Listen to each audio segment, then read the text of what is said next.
So we met at Bubonicon, which is a funnily named um, comic convention, but actually more book-oriented convention in Albuquerque, New Mexico. Just this year in August. 2025. Yeah, And yeah, we were both selling our books at the convention and meeting other authors and having a good time. exactly. Bubonic is a funny name. Whenever I tell people, they're like bubonic plague. I said, hopefully not. That is Um, absolutely what it's named after. Great. That's fantastic. Yeah, I remember selling from my table and seeing you in cosplay as Frodo Baggins, and I said, Yes. I have to meet this person. Yes. So I went as Frodo on 1 or 2 days. I also have a Helldiver's costume. I was clean shaven for my Frodo. I commit to the You bit. were. I've grown my hair. It's actually tied up in the back, but I grew my hair out, and that was originally when I had grown my hair out for my first Hmm. Frodo cosplay. And yeah, that's what I do at the cons. I do that, dress up, and sell books. It's a good time. Yeah, that's wonderful. And with the hair grown out, it definitely had like Pippin vibes for sure. I mean, I know you Yes, were Frodo officially. I was going for Frodo, but I was getting a lot of "Are you Pippin?" And I was Yeah. like, "Sure, man, whatever you want." Yeah, that's yeah, so I was at the conference because my publisher, Artemisia Publishing, had a table there. And my book, The Etiquette of Voles, which is behind me, came out on June 10th of this year. And this is actually a middle grade title published through their imprint, Kinkajou Press. And so that's what I was doing at Evonicon, and it was a lovely time. Yeah, congratulations. Thank you. And I know Jeff Habiger and He's a great guy, and it's a great publishing company for yeah, anybody who wants to be involved with that. yeah, and I also am good friends with Marie Parks, who has a book coming out with them. Maybe soon next year. I'm not sure. I have to check in with her when her book's coming out, actually. Perfect. But yeah, Yeah. but yeah, and my book. Since I'm having editing controls, I'll pop it up on the screen. Pretend, right, here's my book. Um, but my first novel, Crew of Exiles, is a science fiction novel. It's not middle grade, it's adult. It's not like, Mhm. adult themes or anything. It's just a regular science fiction novel. It's actually quite playful and bright, I would describe it as, Mm. about a group of misfits and exiles. The main character is a transcendent being who was banished to a human body and the indignity of that. So it's good fun. I Well, and I tend to prefer science fiction that is a bit more lighthearted. So your book is right up my alley. My husband loves the heavier sci-fi like the Star Trek, and I'm just like, everyone's so serious, and I'm not here for it. Hmm. Also, mine's a bit whimsical too. Mine centers on a talking vole. That's Vole. Um, a lot of people don't know what that is, so I usually explain it. It's in the rodent family, and they tend to live in fields, and think a bit jowlier than like a mouse or a rat. My particular vole is a bank vole that are in Europe, and they tend to have larger ears and longer tails. And basically, he solves mysteries in Victorian London to figure out why he can speak and what his origins are because he doesn't remember. So, also very humorous, very whimsical, very kind of a ragtag kind of thing like yours. So I think you and I would enjoy each other's books. Yeah, yeah. So beforehand, we decided that we were going to keep it casual and like not have to like put on our book list like, oh, you have to read each other's books before. Um, We have not done yeah, that. we've not read each And other's books yet. Although I cheated a little bit because I did buy a copy of your book and I have started it. Um, I think, did I buy yours there? If not, I think I either have it on ebook. The purchase is either impending or has already happened. Well, again, no worries. Again, I Yeah, cheated because we said we were just going to be casual about this and just have a good, fun for sure. co-interview, as it were. Uh-huh. But yeah, so I think your title says it all. It's perfect. It's got that whimsy and right in the title there and right in the cover art. So one question I have for you is Hmm. why a vole in particular? Yep. I get Unless that it's a question a spoiler, lot. I guess. No, it's not. It's really not. I get this question all the time because people are like, that's different. So, um, he came to me as a vole in about 2016, 2017, fully fleshed, fully formed, demanding to be written down, telling me he lived in Victorian London. Um, so he actually decided, I know that sounds very woo woo, but Mhm. I feel like as an author, a lot of my inspiration comes from outside in, and then I'm able to, I feel like I'm more of the vessel, if you will, Hmm. for what comes externally. So yeah, so he came to me that way. I haven't even seen a bull in real life. It's still on my bucket list to do. Hmm. But as soon as I looked that up and I said, oh, yeah, that's him, that's what he needs to be. So I did a bunch of research. I'm actually a librarian in my other trade. So as soon as I get to researching is kind of my love language. And so I found out everything I could about bulls.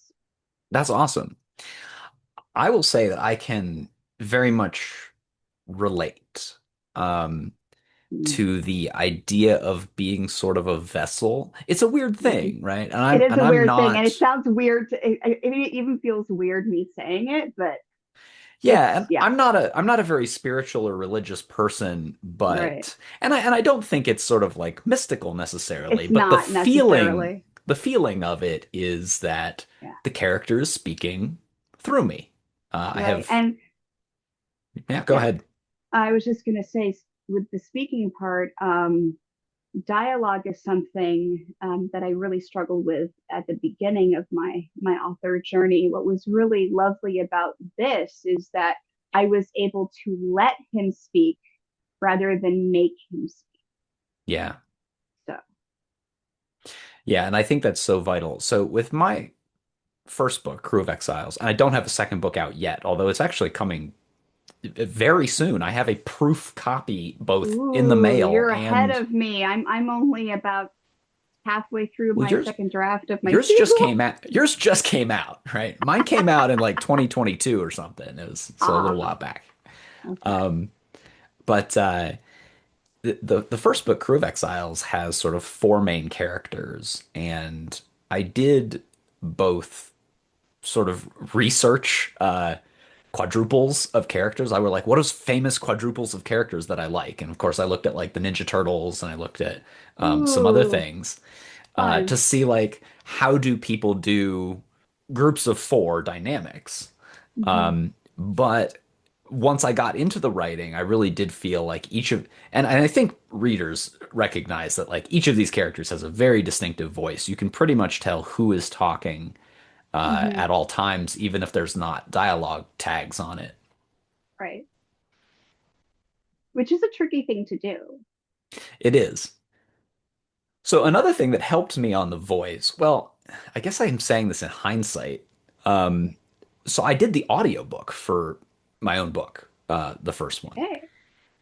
And I've done the audiobook for the second one already, which is not a sequel. It's a completely different, unrelated story. But an interesting thing that I experienced was that the voices for Crew of Exiles were actually way easier to do than for the second book because for Crew of Exiles, they're very, very, very distinctive characters who I designed to be distinctive and to bounce off each other in particular ways. Hmm. And the characters in the second book, so the second book is, I will say, less whimsical. It's actually more grounded and more serious. Hmm. It's a different story, but in any case, it was interesting that the characters themselves did not. uh, need to be they didn't want to be exaggerated because they were more grounded and realistic. But it made it harder to do the audiobook because I was like, I'm not a professional audiobook reader. I don't have that much Right, range. I can do exaggeration because anybody can do exaggeration. right. But trying to do sort of grounded, distinctive characters, I really went Hmm. through and I was like, okay, like one of my characters, I was like, I'm gonna do Robert Downey Jr. doing Iron Man, but like Awesome. not quite as exaggerated because I didn't want people Yeah. to be like, oh, that's clearly what he's doing for that character. But I like looked at like actors and I was like, okay, I'm gonna do this. I'm not gonna make it over the top, I hope. But I had to do that for each of my characters so that they had some distinctive sound, but weren't Totally. too out there. No, absolutely. But yeah, I did want to ask you about a couple of things related to because you are indie published, self-published. I don't know which term you prefer.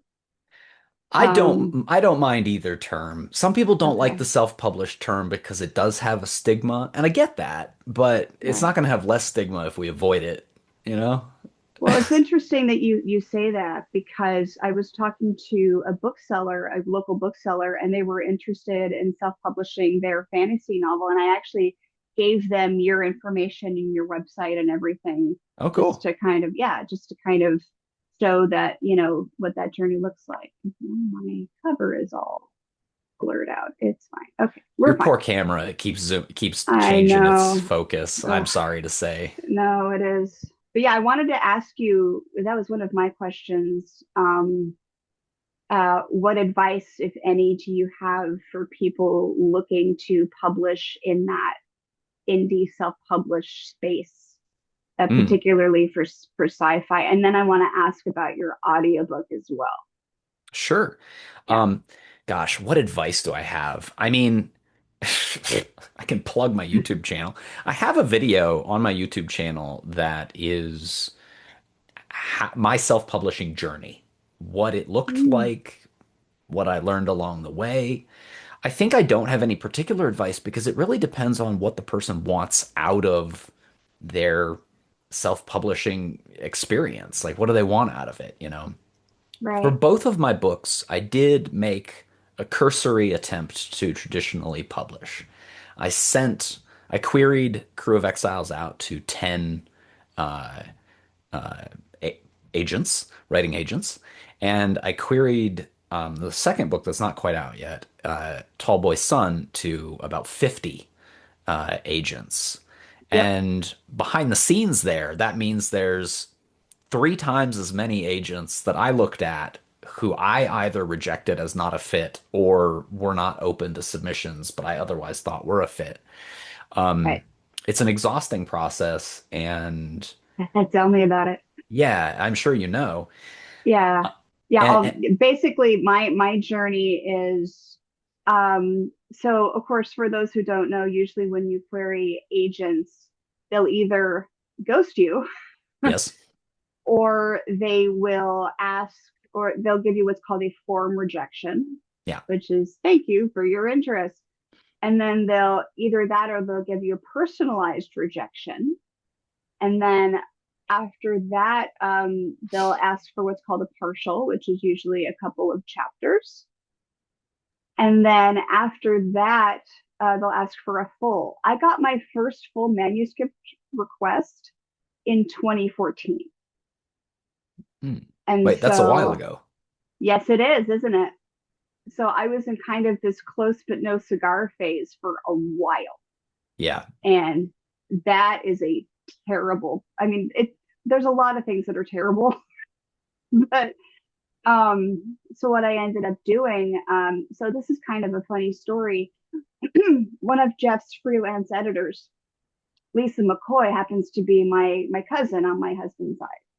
Oh, And so when I first drafted my first novel, I think in 2008, 2009, she said, I'd love to read your novel. I said, okay. It was fun for me to write. I don't know how fun it is to read.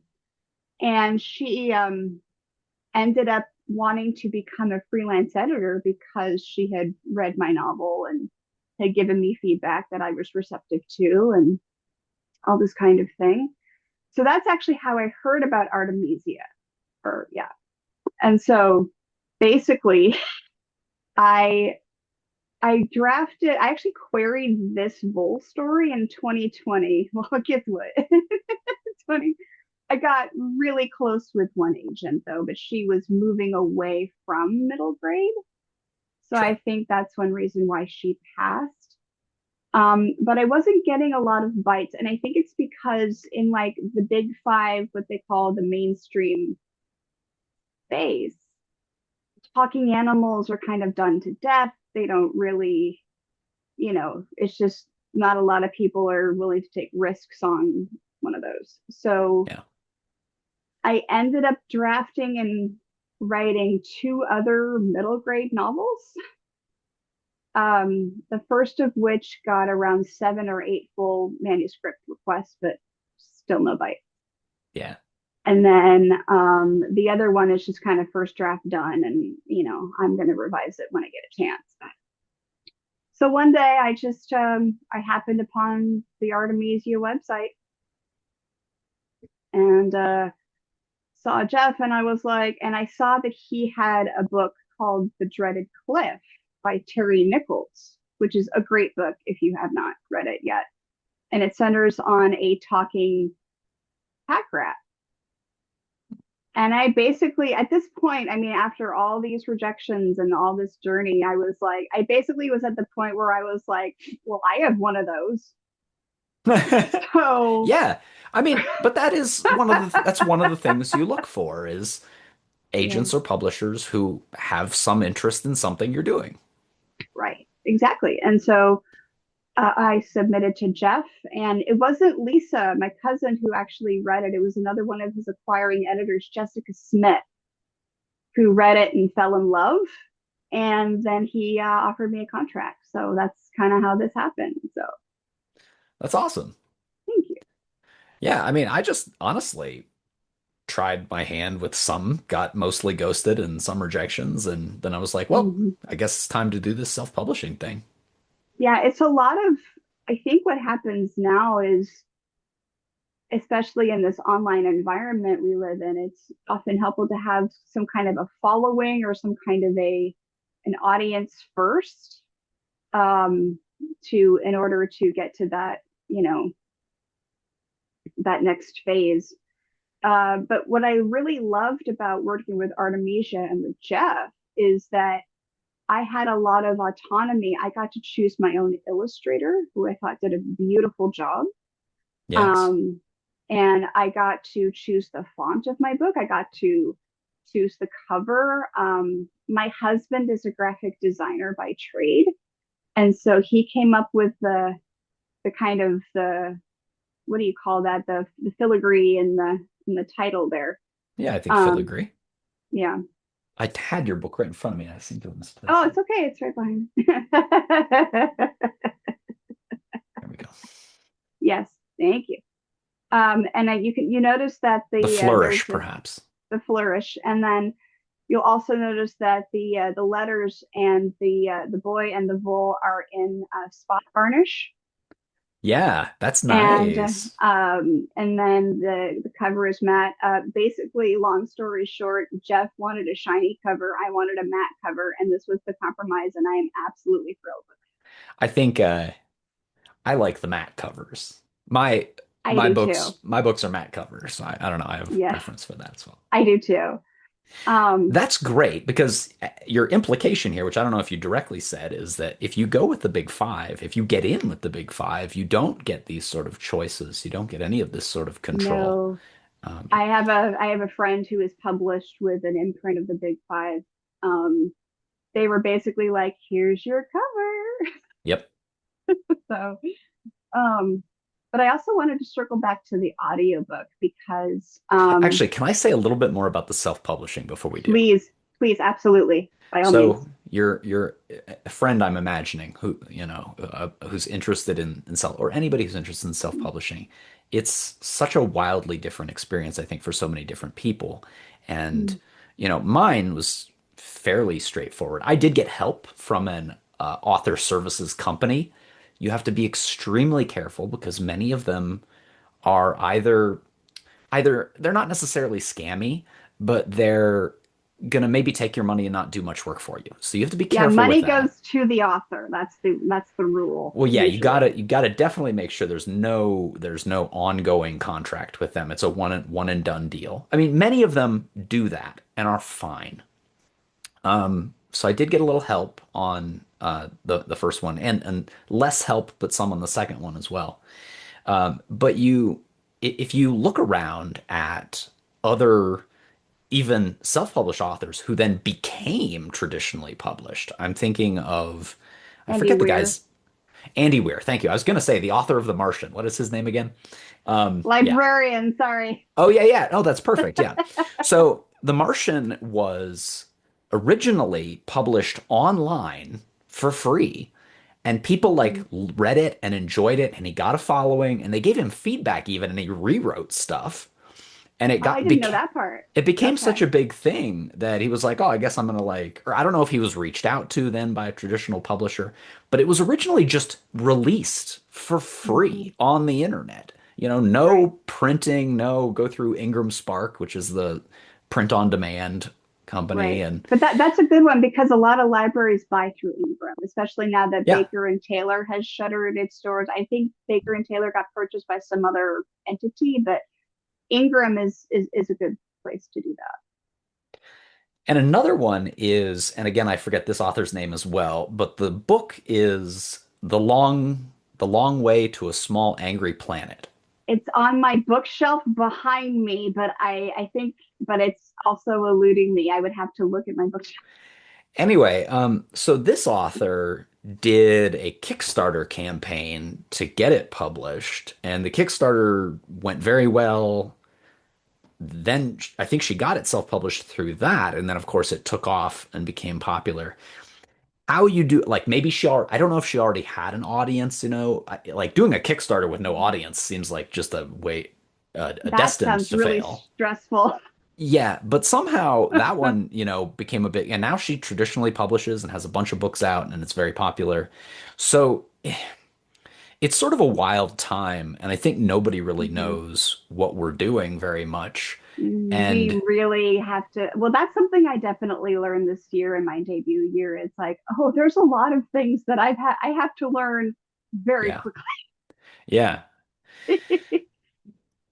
yeah. So I mean, Yeah, that's I guess one reason it's good to have these conversations and try and 100%. pick each other's brains. Anyway, that's A just what I wanted hundred to percent. add of Yeah. And I absolutely. And I think a writing community, especially what you've established on YouTube and everything, writing communities, that's what kept me going Mhm. through my whole like close but no cigar phase. like, um, is people, I mean, someone, a really good critique partner of mine, I'll actually name her because her books are amazing. Her name is Michelle Choynard, and she writes adult kind of, I don't know if there's such a thing as a cozy thriller, but that's Absolutely. what, and Yeah. it's called The Serial Killer's Guide to San Francisco, and it's amazing, and it's a USA Today bestseller, and you should totally check it out.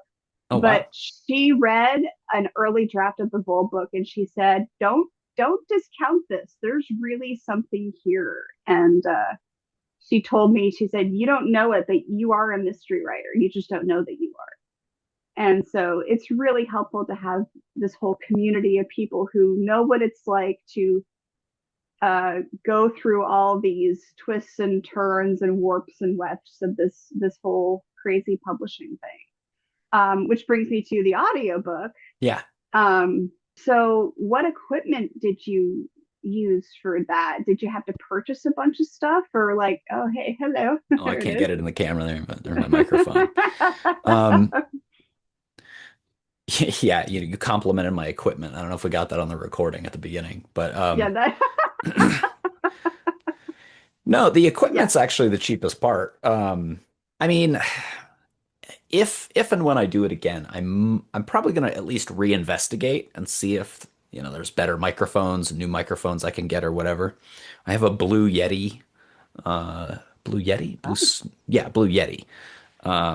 Or Blue cool. Snowball. I forget what the like name brand is versus like the model. Anyway, it's something like Something that. wintry. Yeah. Um, Yeah, go ahead. that's the microphone here. It does sound nice. There are nicer microphones. I have a YouTube video on this as well, my whole audiobook process. It's actually my most Awesome. popular video by far. Oh, great. Okay. So, folks, check that out. It's a full hour long. It is detailed. There's nothing I left out of that. So if you want to know what it's like to do your own audiobook, Perfect. uh, Well, so actually my book is also going to be in audio next year. But so Jeff and Artemisia, he works with a company called Pro Audio. And so he was able to, even as a small publisher, get that done. It's not often that small publishers get to do that because budgets are so tight. yeah. But I was very thankful that he was able and willing to do that. So I'm in contact with somebody from there. So they gave me 5 audition samples, um, and one of which had the vole in this teeny tiny little voice, and I was like, next. But I landed on a really great voice actor named Tristan Wright, Wright. Hire him for anything. He's amazing, and so right now I am listening to each chapter individually that he has recorded and finding things like, well, maybe you want to put an emphasis on the word not, or maybe you want to pronounce this. I did give him a pronunciation guide, but the Yep. other reason I didn't want to do it myself is because my character is British Yeah, yeah. and did not want to do that the wrong way. So Yeah, yeah. um but Tristan does a great job, and he captures, like you said, kind of the distinct voices. Like that is a skill set, and so he Oh, is able 100%. to, yeah. And so I'm actually currently, it's actually due in 2 days. I have to listen to the book and Mm. give notes, and it's a wonderful process and a lot of fun. So That's um, awesome that you're having yeah, that's awesome that you're having such a positive experience with that. That's really cool. yeah, Yeah. yeah. The guy there is great, and I was like, what about that? There's like a big picture thing, like so this orphan boy in the cover behind me, his name is Daniel, and he sounded a little bit too like, Lisa, can I have Yeah, some more? And yeah. so when he's first introduced, and so my contact at Audio said, yeah, you can just re-record that chapter, no problem. And so yeah, as long as you let people know, ahead of time, so they have enough time to readjust and everything. But yeah, it's been a really good process. I just have to get it done. That's awesome. uh, And from the little I have read, I think that's going to be a really fun audio. It feels to Thank me you. like the sort of book that will be very amenable to an audio Thank format. you. I hope Yeah. so. Well, and it's weird listening it because I mean, sure, you were able to read your own, so you were able to be like, yes, this is my work. But to me, it's like I'm listening to like a Terry Pratchett or not that Yeah. I write like Terry Pratchett, but I'm just like, this feels too good to be mine. Like this is, That's awesome. That's this awesome. sounds really I feel like I nice. would go crazy with somebody else. I mean, maybe someday, we'll Really? see. But I feel like Okay. with somebody else reading my own book, Yeah. I just I mean, I will have soon self-published 2 books, so I am definitely a bit of a control freak. Yeah, yeah, And a that's lot of them were like, I'd rather just decide for myself and keep all the profit. So, and for certain markets, that's great. For middle grade, not so much sure, yet, yeah, because the thing about middle grade that's different is that I'm not just marketing to readers, I'm marketing to teachers, yes, librarians, parents. yep. And that's like a whole other strategy. I've done a couple of school visits so far, and which has Oh, gone really really? well. And Oh, 'cause yeah, as a librarian, I think that's you have a little yeah, bit of an in. well, a little bit. And I'm also, before I became a librarian, I thought I was going to be a teacher and did not do well at that. But I have the training for that, Yeah, even though that's not what I ended up doing. So yeah, it's been, in fact, for one elementary school, I'm actually going to be on Friday. They're having a gingerbread contest, and I'm going to be one of the judges for that. This was a school visit I already did, but I'm just nice. it's just fun. Um, and I wanted to kind of circle back to kind of your ragtag team of characters Sure. because um, Uh, I'm really fascinated by Beryl. If I hope I'm pronouncing that I correctly. call him Beryl, yes. Yeah. And how did he come to you in his form? And in what, if, without giving away spoilers, in what ways did he surprise you as Sure, yeah. So the inception of Crew of Exiles was, I would say, mainly two things and fairly particular. One yeah, was an interest, a sort of critical interest in the technological singularity. Have you heard of this? no, please explain. So this is the idea, which continues to be punted around by various people who we don't always like or agree with, that coming soon to a universe near you, coming soon is that we're going to upload all of our minds into some digital format. We're going to live forever, and Oh, it's like technology. that book, We Are Bob, We Are Legion Yeah, kind of it's deal. like some of the ideas that are involved in that as well. Okay. Um, Or and that Pluribus, the TV show too. I have not seen it. It's been recommended to me. It is a hive mind of humanity, Right. basically. Yeah, and so like the world's going to be completely altered, but technology is mostly going to solve all of our problems. We're going to live in some digital utopia, Mm, and everything's going to be fine. Um, and I have I'm very intrigued by the idea, but pretty critical of it. And so, same.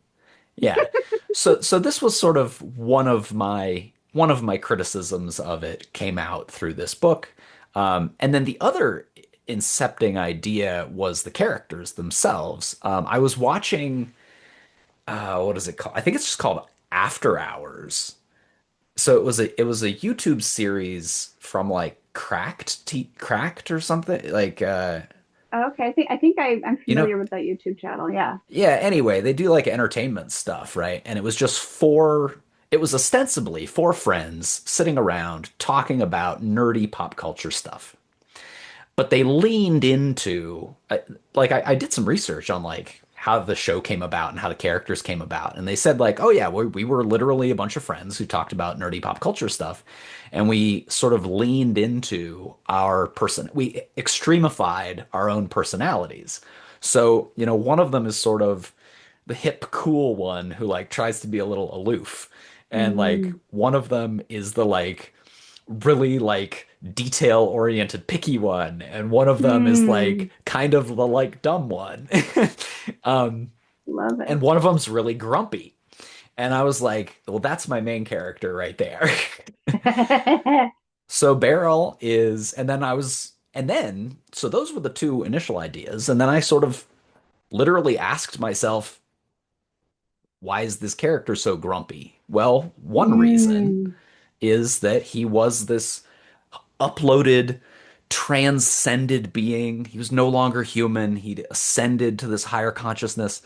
And then his peers were like, you suck. You've done some bad things. We're going to banish you back into human form. mm, And then I had a beginning, and then I could sort of go forward. And honestly, then my next question was, cool, how does he meet the rest of the crew? And it goes, and if you mm, read it, you know, it'll be very much a like, we assemble the gang, we still have problems, we have to like face the end problem. It has a, mhm. you know, it has a sequence to it. I love it. No, that sounds great. Um, yeah, it's really interesting how things kind of grow legs in that way. Not all ideas do. Like No. sometimes I'll have an idea and then I'll be about, let's see, I have first drafted about 11 manuscripts, I think, just because I wanted to make myself finish. Because I knew of so many people who would just like stop to like the 30% mark, which is a really hard mark because that's about when you're like, okay, now the idea has kind of run its course. Now what? Yeah. So for the longest time, I thought I was a young adult author. And then, but when I found this Vole story, I was like, nope, I've been a middle grade writer this entire time. My very first drafted novel was actually more in the middle grade space. I thought it was a young adult, but it wasn't. So it just depends on, where that process takes you. And it sounds like this one took you in a really good place. Now, the second book, what's the title of that one again? Tall Boy Son. It's a good title. First of all, how did you come up with that title? And secondly, how did you know you wanted to stay in this universe instead of doing something completely new? No, this is a different Oh, universe. this is a completely different. Okay. Yes. Yeah. Um, Titles were on my list of things I wanted to talk to you about as well because Okay. I have an awful time figuring out Oh, I titles. had a terrible time with this one, but I want to hear yours Well, I first. think yours is great. I really think you did nail it. The Etiquette of Voles, it sounds good coming off the tongue. It's Mhm. whimsical. I love it. For So the longest, well, and I didn't even have this title until after I had signed my contract. That's how late in the process wow. this title came. I For some of my books, the title just, oh yeah, that's the title. Mhm. And then this one was like, I've never had that happen. no. Never once had that Um, happen. it's very rare for me as well. But with this one, first it was Sir Vole, but then that sounded too medieval. Hmm. And then it was his name is actually Chains. Yes. Um, and the reason he likes to be called that is because it's kind of his way of thumbing his nose at Darwin. It's like, missing link. I was made this way. So, um, but there was also already a middle grade Chains by Laurie House Anderson, who is a heavy hitter in that space. And I was like, Hmm. okay, well, I can't call it that. So one day Jeff was like, yeah, just, feel free to spitball some things. And this was just pulled right out of the air. I don't even know where it came from. And I was like, what about this one? He's like, perfect. I was like, and even, of course, you always overthink things. At least I do. Yeah. And I was like, it's too many syllables. He's like, it's fine. I was like, okay, so relax on this. So, and I have gotten compliments on the title. So I'm really glad. I was also able to get some blurbs on it. So what I Yeah. also do, as you know, as I interview authors on my blog, and I interview authors of all walks, all backgrounds, um, wherever in the publishing space, just because I like to talk about books that I'm excited about, including yours. I used to be, as part of my librarian career, I used to be a selector of books. Mm. And one of my biggest frustrations was that for a large system, which I was in, I basically had to stick to the starred review and book list, starred review and library journal, starred review, and that was frustrating to me because I felt like there were so many books that were not in that space that needed that same kind of attention. And so with my blog, I'm able to go with my philosophy of every book its reader. So but because of also that, I was able to reach out to some people and say, hey, are you interested in blurbing this? And I was able to get a few blurbs that way, which was helpful too. So Yeah. and yeah, That's what we're all doing is yeah, networking. We're all networking. basically, And it's I hope that's not a dirty word. I don't mean it to be. I don't think it is, and I think having that skill set can be extremely helpful. Yeah. And I think that's a Um, hard thing for a lot of authors because many it of us is are sort of I want to introverty. hide in my hole with my keyboard and type away. Yeah. Would you consider yourself more of an introvert Very much so, then? yeah. Very much so. Okay. I mean, I know how to Um, speak. I'm a teacher, right? So okay. Yeah. I'm So yeah, you're in academia like I am. So yeah. So yeah, I play an extrovert really well. yeah, I well, I don't know if But I play them really well, but I do a decent job. but It's I'm funny more yeah because yeah. Go ahead. so in my immediate family, I am the Mm, most introverted, I would say. And my mm, wife in her immediate family is the most extroverted, and that's we're awesome. about the same. Yeah. So we decided that like that's how we present ourselves as well. I'm the most introverted in mine, she's the most extroverted in hers, and we're the same. So that tells you a lot about the rest of our families. It does. It's kind of it reminds me of Up and the different families there, kind of. Yeah. If you see the beginning with that, but yeah, um, I am technically an ambivert. I'm like right in the middle, Okay. but I am introverted enough to be like after like seeing big crowds of people, I need that. Yeah. recharge time that I think a lot of people need. But I think I know, especially introverts do. Yeah, I need to recharge time after the cons in particular. Yeah. Oh Being yeah. in Well, I mean, being yeah. in cosplay helps, actually. Does it? Okay, I was I going to think ask you so. about that because Yeah, one because of my yeah, because I was going to ask you what is your favorite part about dressing up as Frodo Baggins? How did you choose Frodo Baggins as someone to dress up as? sure. So yeah, Yeah, so I think that having some sort of structure to your relationships always helps. I always think about this as a teacher, right? right, I am less fatigued by teacher-student interaction because there's an expectation and a structure to this, right? right. And hopefully shared expectations. And there's a very different structure, but there's a structure nonetheless when you're in cosplay. Most people want to just take a picture and compliment your costume and be complimented in turn. And so I sort of have the script that I can go through for that and have a great time and not be as fatigued. Mm. And also, I am broadcasting that I'm a Lord of the Rings fan, and other people are almost certainly also. It's a very easy low bar typically to pass. No, but it's a great franchise. Yeah. Yeah. So there's sort of that establishing of interaction right away. How I Mm. chose Frodo was honestly like mostly looks. I was like, yeah, I think I could look like this guy. Like people have told me I have a passing resemblance. It's fine. Oh, Um, that's cool. and just being a fan. I don't Totally. remember exactly. I think my wife encouraged me to do it. So she is very crafty. My husband is And too. I'm not crafty at all. yeah, I'm not really either. I work in digital spaces. Yeah. So she made, I mean, it's off camera. I'm not going to pull it on camera right now, but No, you've but seen it. it's a great. It felt like it was right off the movie set. Oh That yeah, it's so so she good. made, so for the viewers, a Hmm. wool cloak with hood. It was like literally an army surplus blanket that she cut and fashioned. So it's like heavy, warm, authentic, smells like sheep. Mm. Um, Wow. so she made that. She made some other parts. She like hemmed the pants to look sort of hobbity. Um, They really did. yeah, no, it's a really good Yeah. costume that has some really nice subtle touches. Like there's not that much to it, but it actually Right. all looks really authentic. I did that one mainly due to, I think, her encouragement and because I felt like doing it. I had done before that, I had done a Spock. I had done Oh, that's a good one. yeah, and so again, it's one of those things that I do kind of enjoy.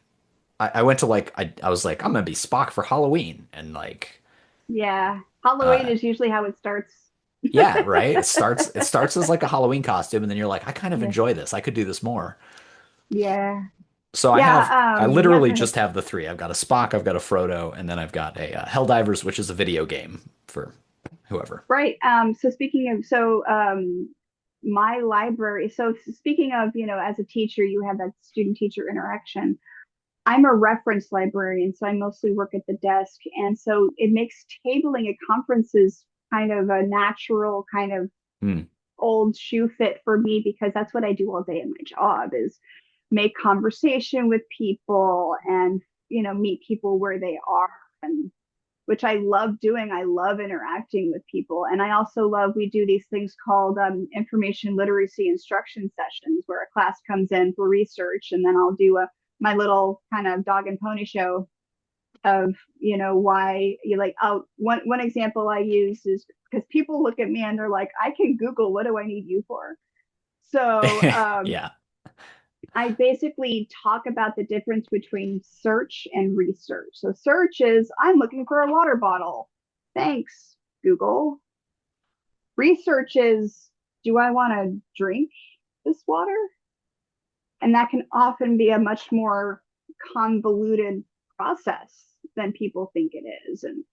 And just kind of letting them know kind of how information is packaged digitally these days because it's a lot different than people are used to.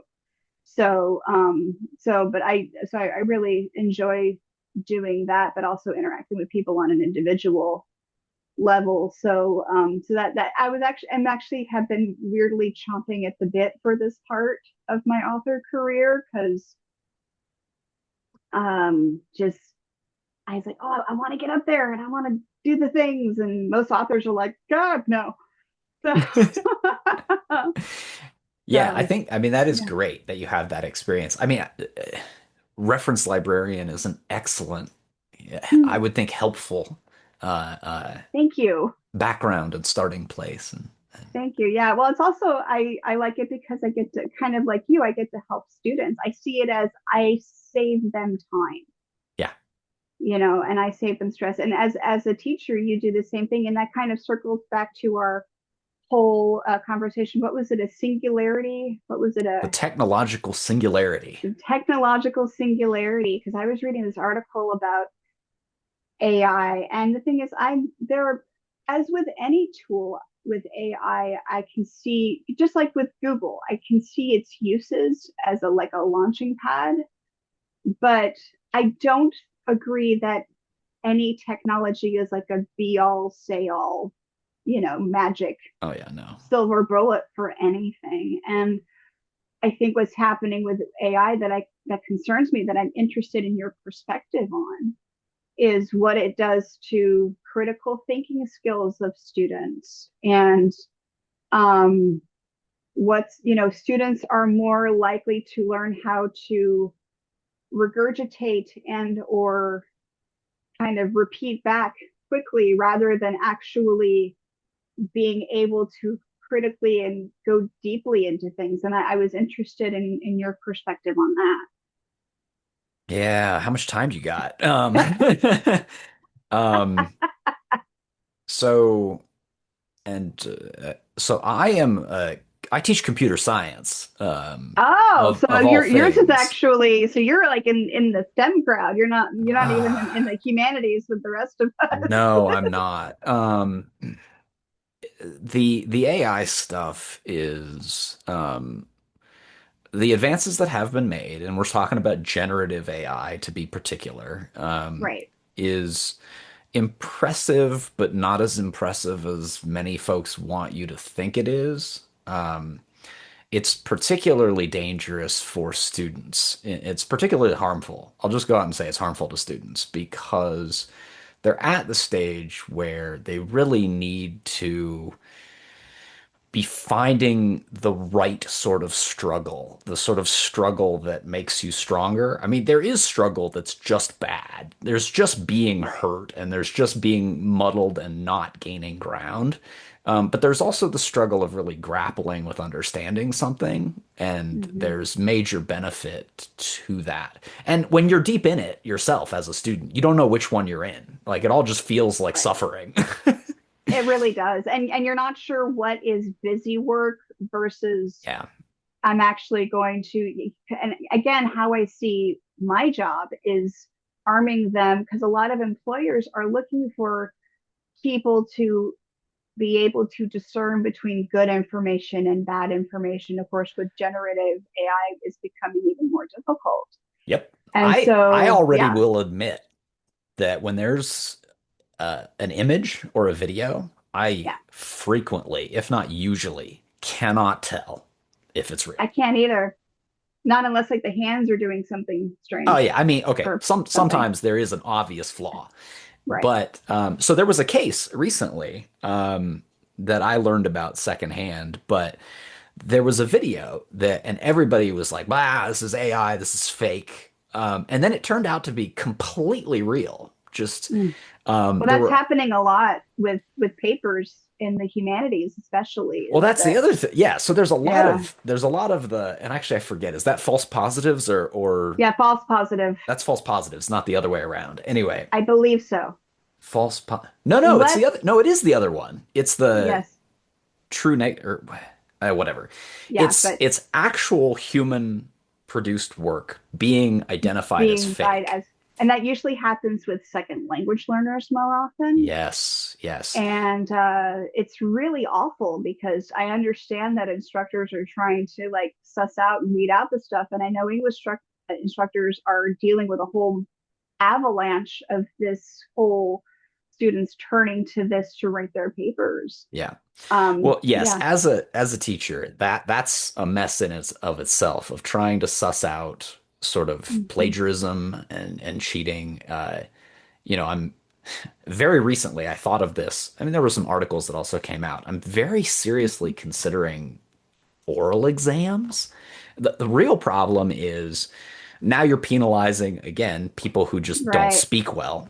And Yeah. secondly, just time commitment on my part. Right. Like I don't want time commitment of oral exams. That's a mess. Right. And But it's yeah, it's like it's there's no winning. Um, it does but feel like that way sometimes. Yeah. it does feel like there is. But basically, because I know so I live in California, and the California State University system, the CSU system, has just they basically took in this like we're going to embrace AI, and they took in some corporate thing without even consulting with the fact. And so there's a lot of that thing that's going on where faculty are having to be like, well, administration is pushing this, but at the same time, students are abusing it. And so there's that whole thing. And then there's also circling it back to author stuff is the whole Anthropic lawsuit, Yep. where for those who aren't familiar, a lot of already published authors, their books were taken off a pirated site and used to educate chat gpt and other generative ai, and now there's an ongoing I think it was like settled or something, but it's just it's really interesting times that we live in. It is very interesting times. Yeah, I mean that's a very euphemistic way of putting that, but Yeah, that's yeah, that's a euphemism for sure. Um, oh my gosh, there's so much there. I honestly, my brain got traffic jammed with all the things I wanted to sorry say, that's and no, you're totally fine. Um, but yeah, there's just a lot. I have a thing. I mean, I'm anti-AI in terms of any production of my creative work. 100% same. I've not used anything beyond a grammar checker, and I never Right. accept it without carefully Right. checking what it So suggests. the only time that I've used it in my work, and maybe as a computer scientist, you'll forgive me for this. So we actually came up with a choose your own adventure dragons game about misinformation that centers on dragons, and you basically go through the game and have to choose who's telling the truth, who's not telling the truth. And Nice. but the artwork it wasn't strictly AI. It was my colleague doing sketches and then AI kind of filling out, the original artwork. And so Hmm. but there was one time, this is actually kind of a funny story because AI will get it really wrong sometimes. Yep. And so my colleague wanted to create kind of a medieval square with like, a barbecue on a spit and like, vendors over here and then like a dog, but AI combined the dog and the barbecue spit. So I downloaded the picture and I titled it "Ruh-roh," and then and then my other colleague added to it and called it "Rut-roh-barbecue." So you Oh know, my gosh. so I mean, there is some fun to be had, but I agree. I think it's really important, and this actually brings me back to Lord of the Rings too. I am ashamed to admit that I got stuck in Moria and could not get out again in the novels, but And um, reading it, sure. reading but I love the movies and I've read The Hobbit front to back. And I also, as a librarian, there was a class that was like a Lord of the Rings class that I actually created a research guide for, which was a lot of fun. Nice. But the music, it inspires me. And I think as creators, it's really helpful to be inspired. Like amidst all this other stuff, what kind of art can we create to kind of be those Samwise Gamgee voices, right? Yeah. In the space. And I think that's why what we do is so important. um, because I think everybody, including us, needs that Needs what? The last word? needs that kind of Oh, just needs stuff. that. That, Needs that. yeah. hmm Yeah, Um, absolutely. The mutual support, the yes, the sharing of information, the the yeah, I think sharing just of human the experience, the sharing of human share. experience. Right? Yeah. Let's say one thing about AI, which is why would you want to read something that's not based on human experience, right? Exactly. If you're not reading to I mean, there's lots of reasons to read. Let me not be gatekeeping anything, but like there's lots Right. of reasons to read. But why you would want to read something that's not crafted by a human, I think, I don't know. I feel like that's missing something. Now, certainly if you're a 100%. student, I don't want to, I could totally get lost in that conversation, but Right. you know, students seeking information, I think the difficult part is knowing when it's appropriate to struggle and beneficial to Yeah. struggle and when it's something that you could Hmm. just get an answer, right? And Right. there's not a hard rule There's about not a it. hard and fast rule about it. And No. essentially, how I see it is I'm arming them with the tools that Yeah. they need, not just for this research paper, but for all the rest of them and whatever research they're going to be doing for the rest. And that's hopefully what I'm able to do there. So it kind of brings me kind of to my final question, hmm which is kind of what are some of your, I mean, in addition to the sequel that you're not the sequel, the standalone that you're self Standalone. the standalone. What are some of your goals as like for your author career, balancing it with your academic career? Because I know that's something I'm struggling with too. And Yeah. yeah, That's a really great question. That I'm not sure I have a good answer to. You know, my goal is to impact some readers. Like mm-hmm. it's really that. Like obviously I would love to, you know, George R. R. Martin talks about how, Yeah, it's good to have a TV show. They drive a truck of money to your house and back it up in the driveway right. every But day, then there's right? all this pressure to write the next book. Yeah, I bet and I've watched some of his interviews and he's usually pretty careful to avoid saying this sort of thing, but I also bet there's some pretty stuff that he does not care for with the fame. Right. I'm a fan of George R. R. Martin. I think he seems like a good guy and Oh, he's fantastic. yeah. I don't know if this will make it to air, but I met him at was what was it Worldcon 2018 when it was in San Jose, California. hmm So how this went was I actually before I published my novel, I published a lot of nonfiction stuff for pay, and one of which Arc Manor had this magazine that is no longer, but I published a piece for that magazine, and the editor said, "Oh yeah, come to the Arc Manor booth." And again, I have no sense of direction. I once drove across a bridge twice holding a map upside down and had to pay toll twice. Like that's, it's a problem. So I'm on the floor of this con. The booth could be on Mars for all I can find it.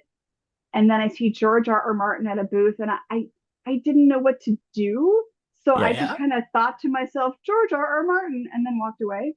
But he was actually at the Arc Manor booth, and I was introduced as a writer for the magazine. And he uh, he asked me, he said, "Are you an asshole?" And I'm like, "I try not to be."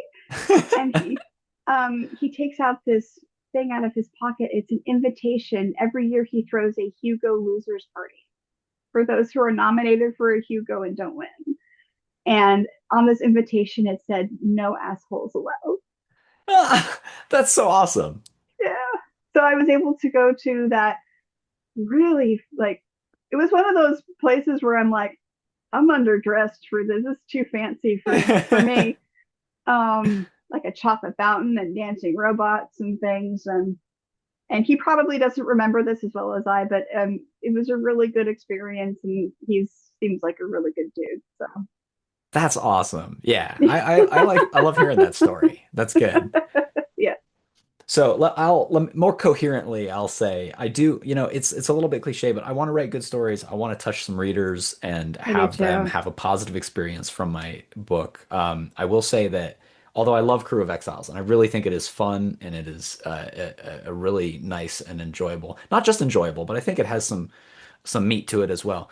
But my Sure. second novel, Tall Boy Son, like there's various meanings in the title, but Tall Boy refers to like the alcoholic beverage. And it's about a character who's very much struggling with alcoholism and other things.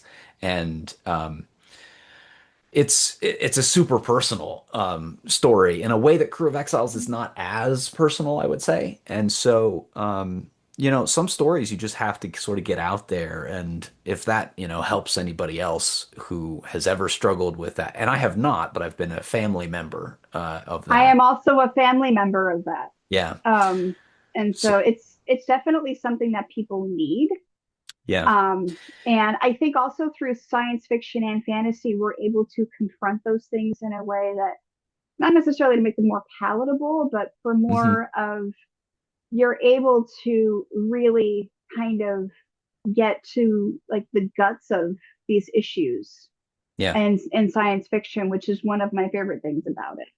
So, So I sincerely hope that I have treated that and other issues with due seriousness. I have intended to and respectfulness.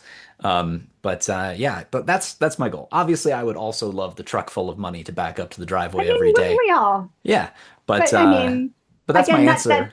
well, and that's not why I do this either. Yeah, and so same question to Yeah, you because it's an same excellent question to question. me.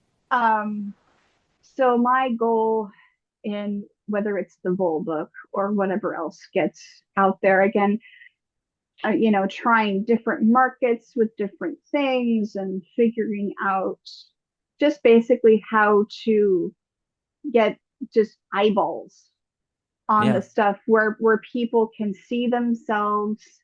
Um, so I am the reason I say I play an extrovert very well is that I was a very shy kid. I was a very like overly outgoing kid, and then middle school was kind of like where I kind of went into my shell a little bit. And I basically write for people who feel invisible because that's how I felt for a really long time. And I want people to be seen. I want people to be understood and feel like they're not alone. That's what I want to do. I think that last part sums it up well for a lot of us. Of books Mm-hmm. have helped us feel not alone, and if we can help 100%. others feel not alone too, that would be awesome. Yeah. Awesome. Well, maybe that's a good note to. That's a perfect note to wrap it up on. All right. We could talk for a long time. I have very little doubt, but this has Yes. been excellent. Let's pause it there. Yes.